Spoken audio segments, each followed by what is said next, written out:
अतिरागामुळे होऊ शकते हे नुकसान.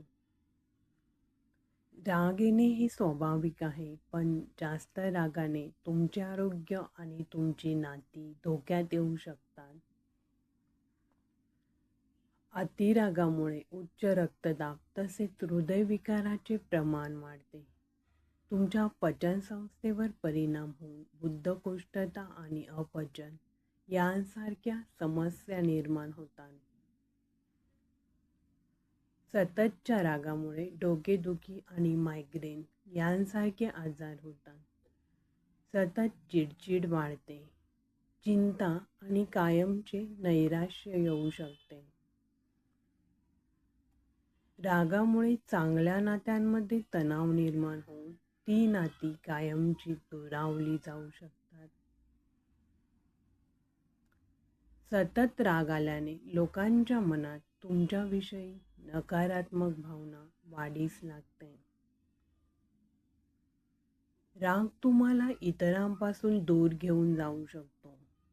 त्यामुळे एकटेपणाची जाणीव होऊ लागते.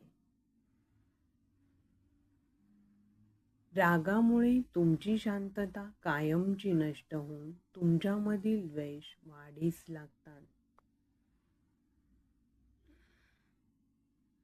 अतिरागामुळे नेहमी नुकसान होते आणि नंतर त्याचे गंभीर असे परिणाम भोगावे लागतात. काही गोष्टी तुमच्या मनाविरुद्ध झाल्या तर तुम्हाला राग येतो, परंतु त्यामुळे तुमचे वैयक्तिक आणि व्यावसायिक जीवन धोक्यात येते आणि त्याचा आरोग्यावर परिणाम दिसून येतो. तुम्ही तुमचा मूळ स्वभाव गमावू नका. निरोगी जीवन जगायचे असेल तर तुम्हाला आनंदी राहणे खूप गरजेचे आहे. रागामुळे शरीरात तयार होणारे हार्मोन्स तणाव वाढवून तुमचे मानसिक आरोग्य धोक्यात आणतात.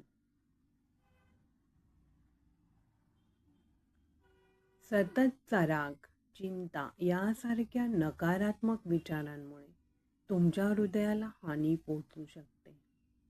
तसेच मेंदूच्या मज्जासंस्थेवर दबाव येऊन मेंदूचे नुकसान होऊ शकते.